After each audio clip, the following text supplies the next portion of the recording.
Welcome back to my channel. Hi friends, നമുക്കിന്ന് മക്കളുടെ lunch box നോക്കിയാലോ. അത് ആണ്ട തട്ടത്തിൽ ഞാൻ ഇച്ചിരി ചോറിട്ടിട്ടുണ്ട്.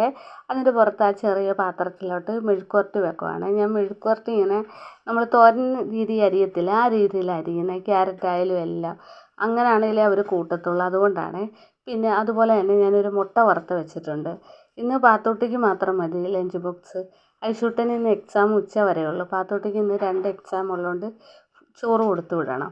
അതിൻ്റെ കൂടെ തന്നെ ആണെങ്കിൽ ഞാനൊരു നെല്ലിക്ക ഉപ്പിലിട്ട് വെച്ചിട്ടുണ്ട്.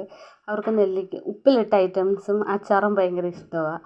പിന്നെ ഇടയ്ക്കൊക്കെ ചോറുണ്ണാൻ വേണ്ടി ഞാൻ അതൊക്കെ വെച്ച് കൊടുക്കും. പിന്നെ നാരങ്ങ അച്ചാർ വെക്കുന്നുണ്ട്.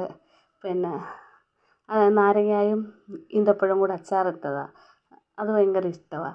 പിന്നെ ഞാൻ ഒഴിച്ച് കറിയായിട്ട് കൊടുക്കുന്നത് മോര് കാച്ചിയതാണ്. മോര് കാച്ചിയത് ഒന്നുകൂടെ കൂട്ടത്തുള്ളൂ. അതാ എപ്പോഴും എൻ്റെ ലഞ്ച് ബോക്സിൽ നോക്കിയാൽ മനസ്സിലാവും, എപ്പോഴും മോര് കാച്ചിയ. അല്ലാതെ മുരിങ്ങയില ഇട്ടോ അല്ലെങ്കിൽ തക്കാളി ഇട്ട് നമ്മൾ ചാറുകറി വെക്കത്തില്ലേ, അതൊന്നും അവർക്ക് ഇഷ്ടമല്ല.